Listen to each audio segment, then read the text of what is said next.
MSI MAG 321CQF E18 review. Worth it budget QHD gaming monitor? If you want a big QHD gaming monitor with a fast refresh rate, without moving into premium pricing, the MSI MAG 321CQF E18 is definitely worth a look. But is it actually a good budget choice? Let's find out.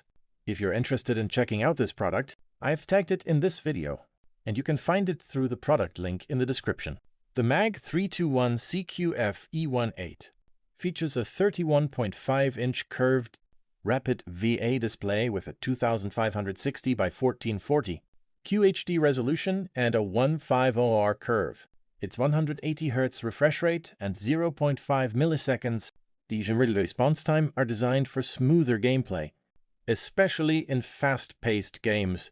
It also supports AMD FreeSync with a 48 to 180 Hz variable refresh range. One of its biggest strengths is contrast. The VA panel has a rated 3000:1 contrast ratio, which can help deliver deeper blacks than many typical IPS displays.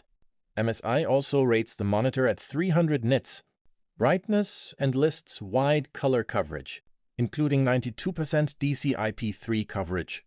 For connectivity, you get 2 HDMI 2.0B ports and 1 DisplayPort 1.4a. DisplayPort supports QHD at 180 Hz, while HDMI supports QHD up to 144 Hz.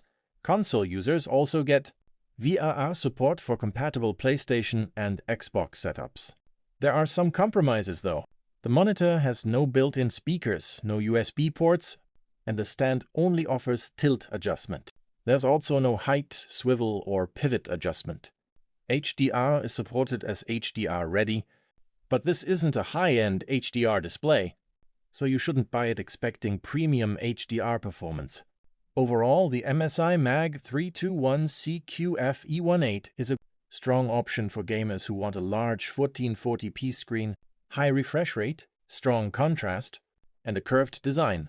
It makes the most sense for PC gamers and anyone who values screen size and smooth gaming over premium extras. If you want to check the latest details or buy this product, I've tagged it in the video, and you can find the product link in the description. If this review helped you, like the video, subscribe to the channel, and leave a comment with the monitor you want me to review next.